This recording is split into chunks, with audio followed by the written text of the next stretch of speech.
This show brought to you by Circle of Seven Productions, www.cosproductions.com. Please be sure to subscribe and welcome to our circle.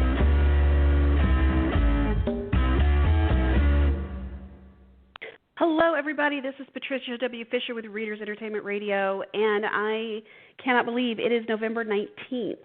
So the year is almost up. We have about 6 weeks to go.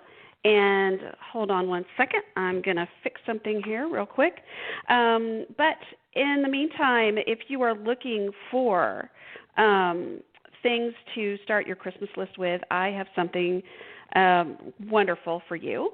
And something that you can also use for whether you want it to be a gag gift or a true gift.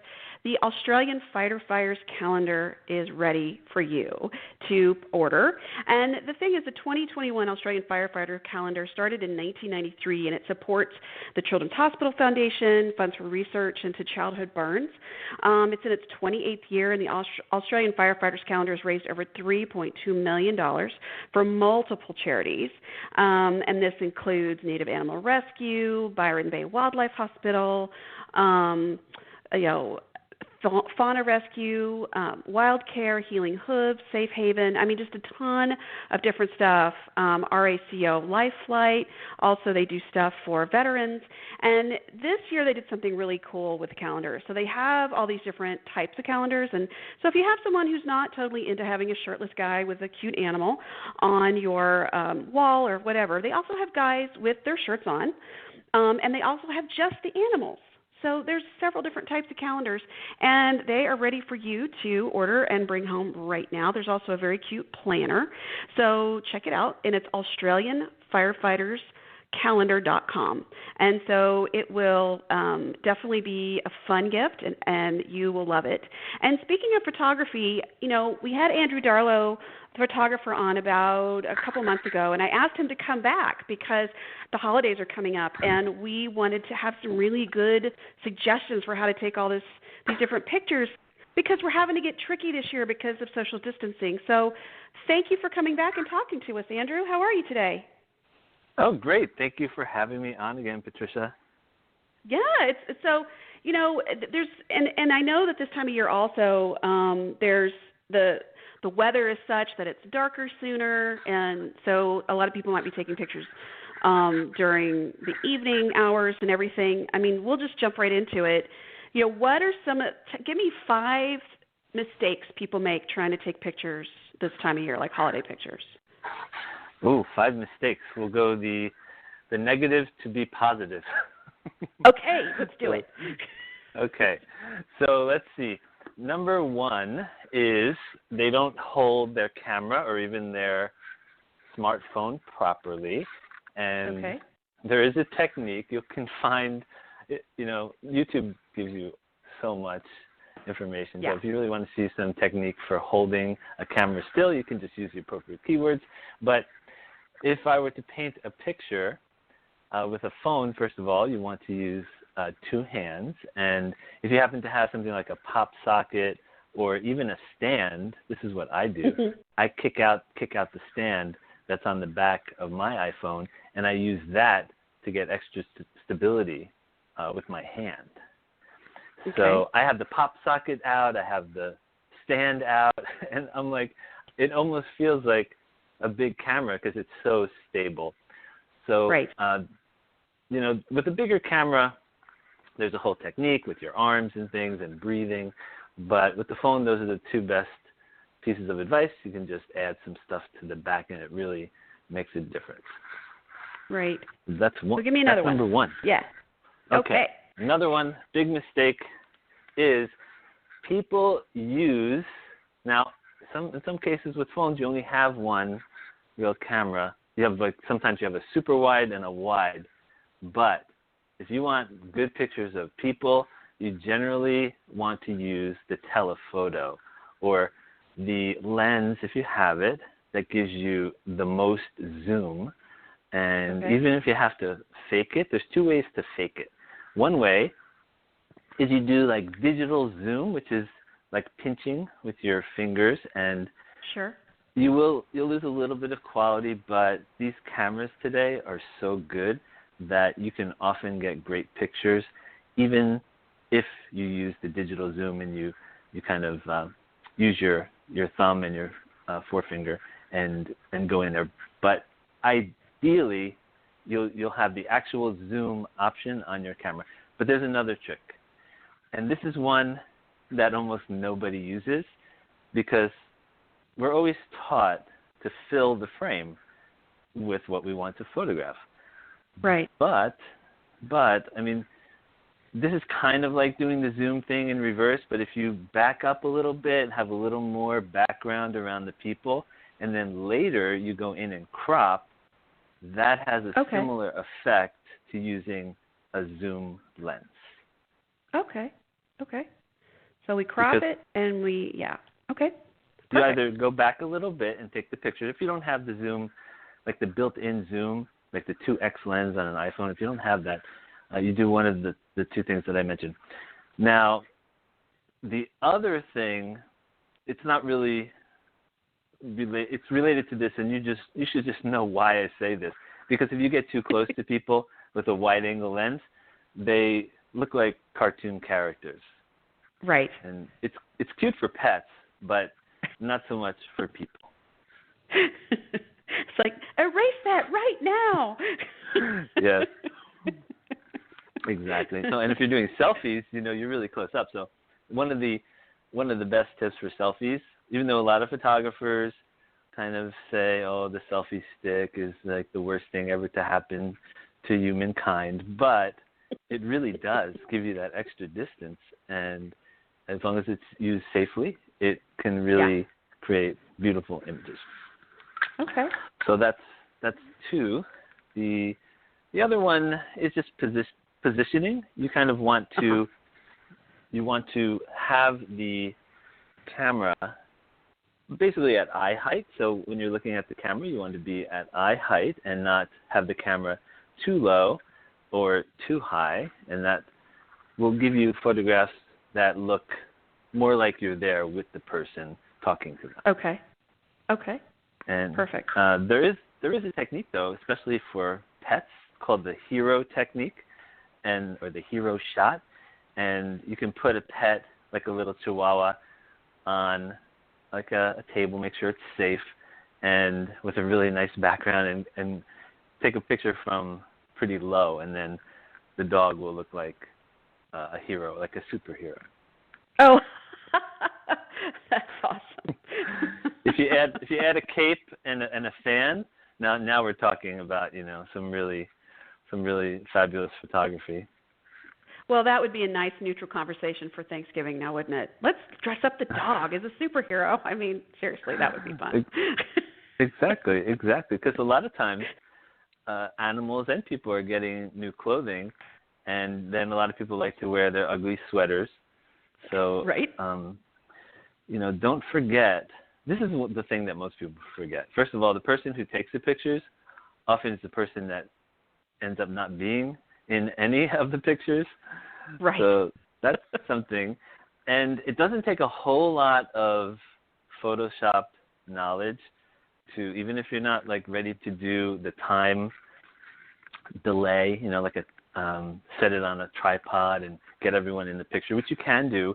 But if you're just not up to doing that, what I often do, I did this for one of my relatives' 80th birthday, is I took the main photo of everyone, and then I went into the group shot, and someone else photographed me standing in the right position, and then later I just dropped myself in. Oh, nice. Okay. Well, that helps too, because that is always the thing that, like, it's like someone's the designated picture taker, and then they're never in any pictures. So absolutely. I think it's important to say that you were there. And then, was there any more? You had, I think that was 4. You had camera at eye height. Yeah. Mm-hmm. You get yourself in the picture. Yeah. Mm-hmm. This is especially around the holidays. You know how sometimes, often, people go through great lengths of cooking and making this beautiful spread of holiday food, and then you look back and you remember back and you're like wondering, did anyone take a picture of the food?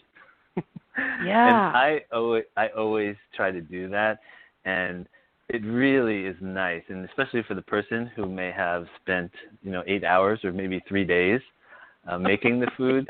It's really nice to have some photographs. So first of all, take pictures of the food, and secondly, think about the lighting for the food. So depending on whether it's day or night, it's probably going to be afternoon or evening. So right. A lot of these cameras today have like a dark mode, which is not just for dark situations. It's for lightly lit or underlit situations. And all you have to do, first of all, just observe the light that's in the room. If it looks fine and things are lit, just stand in that pose that I was talking about earlier and hold and set your camera so that the night mode is ready. And usually you only have to hold your camera still for about half a second. This is more for smartphones. And then just press the button really, really slowly. Or you can press the button. Usually the volume up button is also the shutter on a lot of smartphones. Okay. So even with like the low light, you can get absolutely beautiful photographs. Now, here's another tip, and this is one that I shared in my book. It's everyone pretty much has an LED light built into their smartphone. Right. So what you can do is, if you have a bunch of people around, you kind of go into concert mode and ask everyone to take out their phone, turn on their LED, and go ahead and aim it toward the food. And I think you'll see, depending on how much light was there before, you can then adjust it a little bit. But it's a great way to illuminate the whole spread of food. Well, and I think, too, it's memories. Someone's worked however long, or like some families will, okay, you make this and I'll make this, and, everybody has their part, and it all comes together. And then, in 20 years, when you're looking at it going, oh, wow, yeah, we used to make this, or we used to have that. And food can really be some amazing memories and conversations for later. So, yeah, I would think taking pictures of the food would be a big deal. Of course, you have to be willing to share the recipes, I guess. Well, it's kind of like looking at a Food Network show, and you don't really get all the information, but you get enough to be inspired if you want to try to make it. Right. And then for video, I think that family get-togethers are also a really good way to, like if you gave it to a kid, whether, say, a middle school kid, okay, go around and interview everyone and get their favorite Thanksgiving memory or Christmas memory or Hanukkah memory, whatever.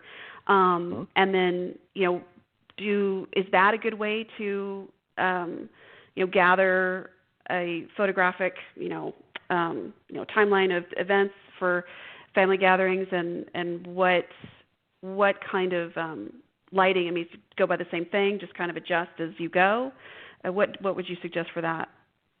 Okay, well, I think that is a fantastic idea. Very few people do that, and then you look back and you're like, well, we have this photo of Grandpa and this 3-second video of Grandma, but we don't really have them speaking about their life or about memory. So I think it's outstanding. And as far as capturing that, first of all, I would dedicate a room that's quiet for doing that, and you don't have to take people away for very long, because there's really nothing more annoying than someone talking during an interview and then you hear all this background noise and yelling and things like that. Sure. So that would be the first tip. And as far as lighting, generally you will want to get a tripod, because you're going to want to look at the people while they're talking to you, and you don't want to keep looking just through the screen. Most people are going to use a smartphone for this, so you really want to be just put it on a tripod. They're inexpensive. tripods that you can find of any height. If you get a table, you can get a little table tripod. Some of them just are as simple as a big clip, and it just clips on, and just keep an eye on it so it doesn't fall off the table or fall down. And so that's kind of your stability. And have them sit down. You want to have the camera at about eye height, and make sure with video, if you're the person in charge of video, here's the one thing about video, especially on smartphones, you have different options. You have HD, you have 4K. And if you choose 4K, yes, you will get like a lot more pixels, but unless you are planning to present this at a major banquet or something, and it has to be like presented in a movie theater, I would say for most people, since most people don't have a whole lot of space on their phone, I would use HD, and then you often have an option of 30 or 60 frames per second. Now, if you do have enough space, I would choose 60 just because it does look much better, and especially if the lighting is not great. But otherwise, HD 30. And as far as the audio, I wouldn't go crazy. Yes, there are ways that you can do a lavalier and everything. But if you're separating in a separate room for a little bit, then I would say just the tripod is more important, and the audio will be just fine. So that's that. And then the lighting. So for lighting, generally you don't want a big light right in the center of the room coming straight down, although you can have that as like a fill, but you really want one key light, which it's called, or a main light, and that could be something as easy as a side table lamp that's turned on and put fairly close so that it lights. Usually you're going to have one or two people speaking. And then these cameras are so good that, try to add just an overall light if you can. If you have to bring your own light, you can always get a inexpensive, they're called shop lights with an LED bulb, and I would recommend, if you're going to choose like a color temperature, something in the neighborhood of 4,000 Kelvin. That's getting a little more advanced, but really for $10, you can have a fixture, and you want to put some kind of diffusion over it, which could be something like they have this wrap that you use that clings to plates. It comes in a roll. Forget the name of it, but it has like a frosted appearance, and it's like Saran wrap, but it's frosted, and so it has like little tiny suction cups, like tiny microscopic suction cups that when you put this over a plate or something, it kind of I know. It's the press and seal. Like press and seal? Yes, that's perfect. So that you can just put on the front. Obviously, be a little careful about heat, but just that's perfect because generally a bulb close by is not going to look great just shining on someone. So when you diffuse it, and this is about the easiest way I can think of for someone to diffuse it, or you could get a big board if you happen to have something that's white, like a big or a sheet. If you really wanted to, you could use like a white sheet and hang it, and then you bounce the light into the sheet or a wall, and that creates beautiful light. So these are all ways of getting really nice light in a family type situation at a party without really doing too much work. Right. And I mean, what are your thoughts on, someone's going in and taking pictures, but candid versus posed? I mean, do you feel like it's one is I guess it depends on the family though. But I mean, I love candid shots. Because you always have someone who's like, oh, I hate how I look in pictures. Please don't take my picture. And then every once in a while, you get that great picture of them laughing or like really in a moment that you never would have grabbed otherwise. Right. Well, here's what. Yeah. Yep. I think that you make a lot of good points. Here's the thing. I would say to everyone, I was quote unquote hired as the family photographer, and I'm going to be taking pictures throughout the evening. However, I will not post anything publicly until everyone has a look at the gallery I'm going to set up, and then you can decide, you can tell me if any of them are objectionable, and we won't share those on Facebook or anything. That way people will be, I think, a little less stressed about that. Sure. Oh, that's a wonderful idea. Yeah. Just kind of give everyone a heads up, and then, you won't just like throw them out in the middle of everything. Exactly. So one of the things that I wanted to talk to you about was, with the holidays coming, and you've got a lot of different ages, and taking pictures is something that I've done since I had the little 110 camera, and of course I thought they looked brilliant through the viewfinder, and they were all terrible. But now that we've got smartphones and all this other stuff, but if what age do you feel like, and I guess it also depends on the child's maturity level, but what age do you feel like the kids are ready for like a DSLR, and then where do you think parents should start with that? Well, that's difficult, because I think that most kids would be best if they started with a smartphone that did not have a phone plan or a way to text or anything that would be that they could get to apart from just the photography aspect of it, because I think at age 6 or 8 the smartphone is perfect because you get this big screen and they can walk around. I know my son, when he was only 4, 5, 6, he would set up his stuffed animals, and I would see these pictures appear on my phone, like if I wasn't looking, like if I just handed him my phone maybe for a second to play something. And so I thought, I think that's great. It's just with all the other stuff that's accessible on via the internet, I think that it would be great if you could dedicate an older phone to a child that cannot get to the internet but can take pictures, which all of them that have cameras can. Yeah. That's an amazing idea. So those older phones that are just sitting in the drawer or that you can't trade in for anything would be great ideas just to do pictures. Wow. Yeah. I laugh about your comment about all the animals, the stuffed animal pictures, because I'll go to Target sometimes and kids are like, can we, look around for gift ideas? Sure. And then it's the next day I'm like, why do I have 35 pictures of Legos? Oh, that's right. Yes. Those are the ideas. I think those are hints. Yes, it helps. With all the other 2,000 Legos that we already have, at least 2,000.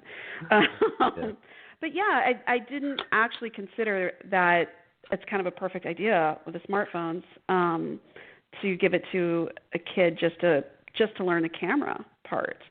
Now, do you have? So say someone already has a camera. So give me some photo-related gifts that you might suggest. So if they have a camera like a digital SLR or a mirrorless camera, it could even be a compact camera. I think a lens, if they don't have a lens that's appropriate for what they love to take pictures of, then a lens would be good. And for most people, like a 28 to 200 millimeter lens is a great range and not very expensive, not too heavy for the most part. And that's just a really good range, somewhere in that. There's an 18 to 135 from Canon that is outstanding, and that covers probably 90% of what any young person would want to take pictures of, because you get the super wide, and then you get the even pictures like of butterflies and things like that. Sure. And then, so we've got all these pictures now. What are your thoughts on putting pictures, printing them and say giving them as gifts? So say someone wants to do pictures in like a book, or they want to do pictures on canvas versus pictures in print. I mean, where do you see the best ways or places that you've used to get that done? Okay, well, I have a lot of ideas on this. First of all, there really is no better option, in my opinion, for most people than Canvas, because it's it's easy to find companies who make them. A lot of the big box retailers even offer it. At least at some point in the past, Costco has offered it. They may still offer it. And yes. so you really cannot go wrong with canvas. Like a 16 by 20 will be treasured by whoever receives it, and it's lightweight to ship and easy to hang on the wall. And you don't need that much resolution. Like you can use a smartphone image and often even get that up to 16 by 20, and it will still look good as long as it was sharp to start with. So that's my right. opinion on canvas. And then the other option, which I recommend to everyone, I've been recommending this for years, and that is make a print, whether you have your own printer or you can go to just a number of places and get 4x6 or 5x7. I like 5x7 as an ideal size for a gift print. And then also get a mat that holds a 5x7 and that the outer size is 8x10. Or maybe if you want to get fancy, some of them have multiple openings. But just to keep it simple, if you just give someone a 5x7 print of maybe you with them or them alone, and some kind of really nice print that you make, and then you put it in a mat. You don't have to buy the frame. Just let them buy the frame. They can find an 8x10 frame. You almost can't go outside without tripping over an 8x10 frame. They're all over the place. They're sold everywhere. Right. So and then they can get that to match their decor, and they will treasure that forever. And your total investment, are you waiting, is probably less than $3 or $4. Yeah. That's a good point about letting them pick the frame, because you just never know what someone wants. But setting it up and to be put in the frame is an amazing idea. And I've also seen people actually sign the matting. So, you know, you have a picture of all of us, and then everybody signs it, or they'll sign when the picture was taken or who's in it. Those are all really nice little touches as well. Yes. And Yes. But I do have a comment about that. I mean, this is, you might call it, I don't know, I'm trying to think of the word. I don't want to use the word snobbish. I just want to use the word that is kind of like snobbish. In the art world, you would never, I don't like to use the word never, but almost never would you sign a mat, because it's the print that has the real value, and if they get separated. But for family and for ease, I mean, if you've ever tried to put a print with just the right amount of white spacing around it into a mat so you can sign just in the bottom right under where the print ends, and then a little bit of if there's some white space. I mean, this is really difficult. This is what a lot of artists do. And then what a lot of artists do, the really high-end artists, is they just sign the back, but that really does not let anyone know anything about it.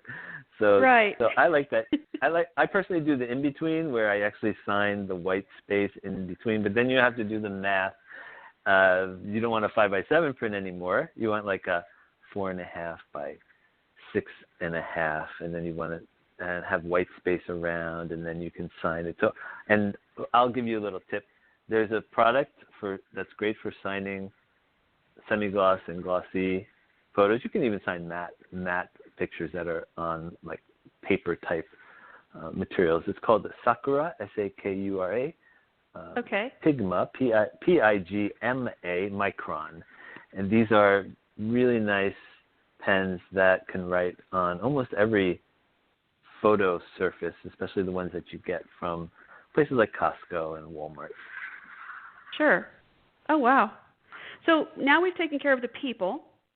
So what about pets?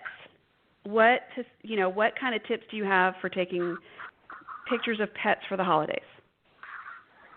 Okay, so for pets, the first thing that I would recommend is to do a group shot and include the pets. Now, this can really be challenging, but it's so worth it, because whether the pet is big enough to sit by themselves or whether they're held by someone. There's a couple things that go into getting great pet pictures, but let's just talk about the group shot. So everyone is sitting, maybe there's a couple rows, maybe there's one row of chairs, depending on how many people are in the family photo. And then the main photographer takes the main picture, and we can use that technique I talked about earlier, and the pets either being held or they're sitting up front. Now, if they're being held, and this is the same thing with babies, people have this urge to be looking down at the baby or the pet to see if they're looking at the camera, but guess what? Guess who's not looking at the camera when people do that? Right, you are. So I always tell the people, don't worry, I'm looking at Fifi. Don't worry, I'm going to talk to Fifi. Just everyone look at me. I'll take care of Fifi. And then I start barking or making funny sounds, or as I talked about in my last call with you, I have a squeaky, or you can get squeaky sounds from YouTube. There's all kinds of ways to get these great sounds so that the dog or cat even will look at you. And you just keep taking pictures until you know that you got the photo, and then you leave a space for you, the photographer, and then you keep the camera where it was in the basically the same spot, and then someone takes a picture of you, and then you drop yourself in. Nice.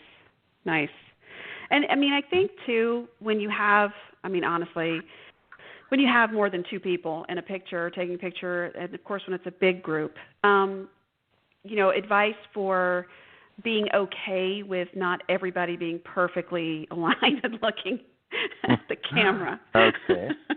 Oh, I have the best tip. I mean, this is one that even after 20 years, a lot of photographers, they just don't know. There's this magic thing that happens in the universe when you say the following: 1, 2, 3, cheese.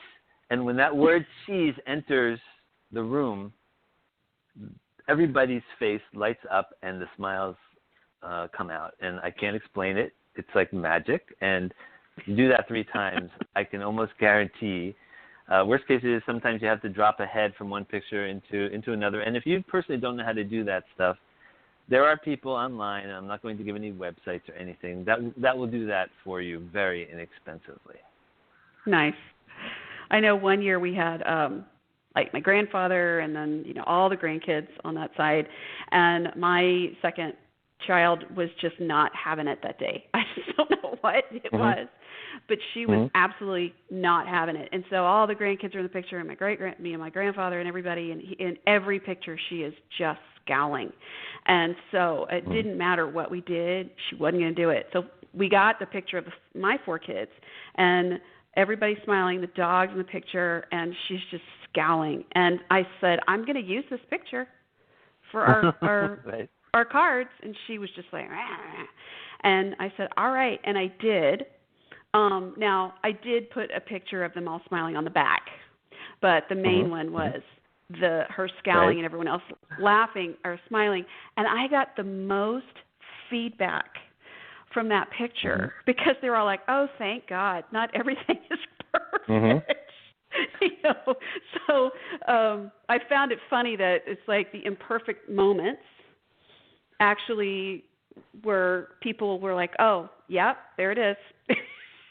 Yes, absolutely. And I like that too. I think it's a bit of reality, and no one got hurt, just right. She was just having her moment. And there is another tip that if you happen to have a smartphone, like any recent iPhone, I don't know if Android has this, but there's something called Live Photos. You can enable it just by pressing a button. Yes, tell me about that. What is the difference between that and just a regular picture? Well, the main thing is you not only get a still photograph when you take the picture, you also get a short video. Okay. Of, I don't know how many seconds. I think it's 3 seconds or so. And then just right on the phone, you can go in there and loop it. It's so much fun. Or repeat it or loop it. There's different ways to do it, or make it go like front to back, like so that the person looks like they're going back and forth and back and forth. Or this is really great because this could have possibly been used for your daughter, if at some point, like there was a second or two in which she wasn't, in her moment, you could have gone into a live photo and then gone into all the frames, almost like you were looking at a movie film, and you can choose an alternate frame from that still photo that is also a smart photo. And I've done that sometimes just to get just the right moment, and then you can make that what's called the key photo and use that instead. Okay. That's really amazing. Yeah, it's interesting that we all tend to get, we want a great phone and a great camera and what have you, and then we get it. And, I mean, what do people use even half of the stuff that they're able to use their phones and their cameras for on average? No, most people don't use nearly as much. Most people who have digital SLRs just put it on auto, and my goal with my most recent book, which is Focus and Filter, was to get people off of auto mode, kind of take those training wheels off and explore some other things like aperture priority and shutter priority, because when you do, it's like a whole nother tool. It's like you've gone from like 16 crayons to 16,000 crayons. Just by learning a couple things, you have all this creativity at your fingertips. It just takes a little bit of experimenting. And it's cool because your book, I mean, it's the Focus and Filter, and it's 50 tips to shoot like a pro. And the chapters are short. You've got some amazing advice in here, super easy to read. And if you get the print book, it's small enough that you could like tuck it in a camera bag. You could tuck it in the bag. I mean, it's just really easy. So, I mean, if you were sitting around one day going, oh, hey, I might look up this. And then your chapters are so easy to read. You could just pop over to that one and you know exactly what you want to do. So it's been really helpful. My kids have actually, I had to go find it because they had taken the book. So that's nice. That makes me feel good that it's being looked at, and that makes I really thank you for those comments. And if you speak to almost any author, and you speak to a lot of them, so much time and effort goes into crafting every word and every sentence, and it's so nice when somebody tells you that it really made a difference for them. Yeah. Well, and if those of you who are listening, mastering food photography at home is tip 45. So when you're taking a picture of Grandma making that pie that she's been up since 4 o'clock in the morning making the crust from scratch, you're going to get a real good picture. So, yes. Know that. I have to tell you because there's a lot of people in this world that they're up really early and they've been planning for days.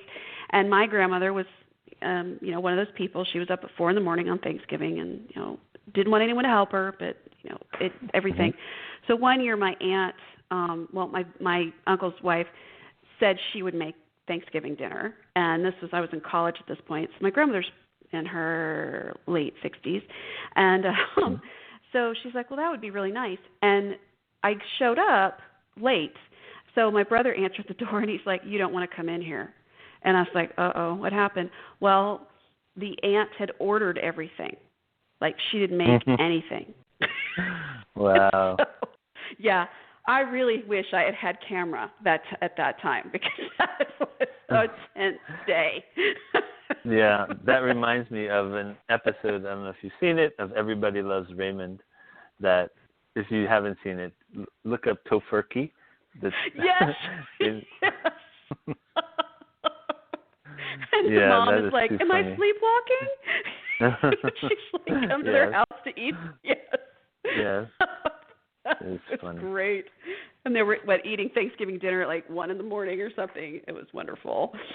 That show was funny. Yeah. So, you've got all these great suggestions, but is there, you like the Canon cameras. That's kind of your gig, right? That's kind of who you tilt towards. They're all great, but that's kind of your thing. I have a lot.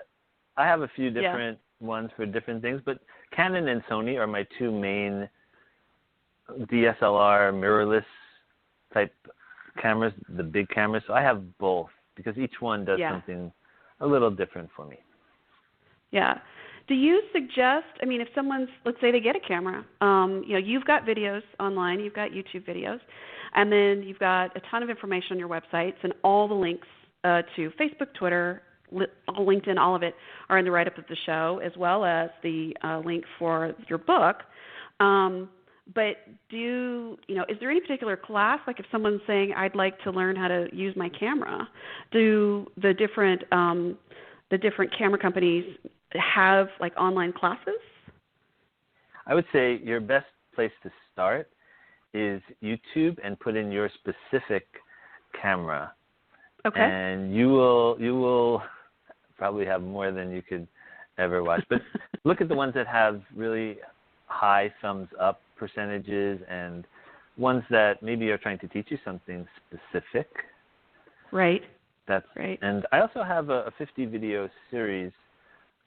People can just go to the special link that I set up for you last time, and we'll keep it the same.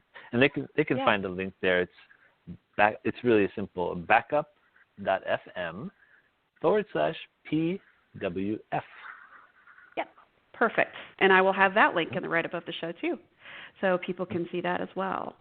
So, and then you have your cute book. So if you are wanting some dog ideas, Andrew also has Pet Photography 101. And then he's got Biscuit for Your Thoughts, which is philosophy according to dogs, and he did all the pictures of this cute book.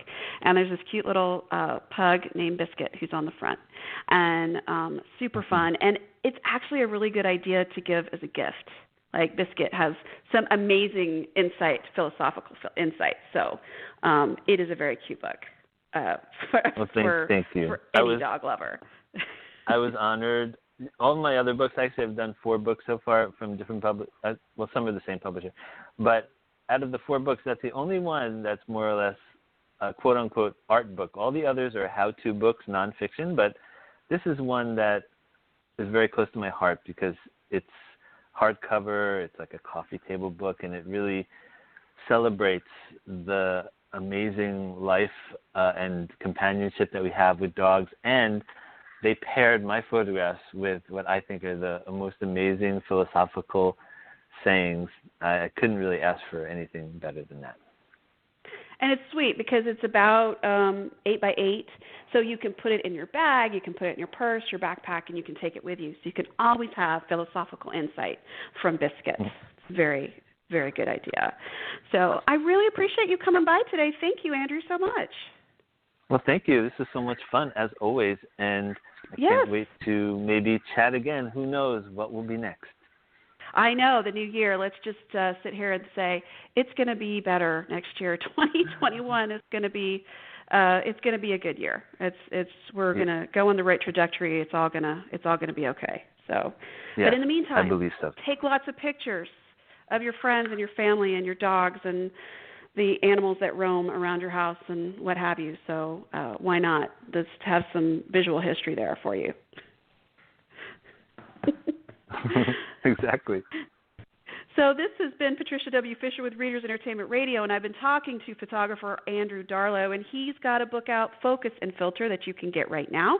You can also look him up on his website, Facebook, Instagram, Twitter, YouTube, LinkedIn, and he's got a special link that you can go in and look at these 50 videos that he has for photography tips and all sorts of good information, and that is also in the link to the write-up, is in the write-up of the show.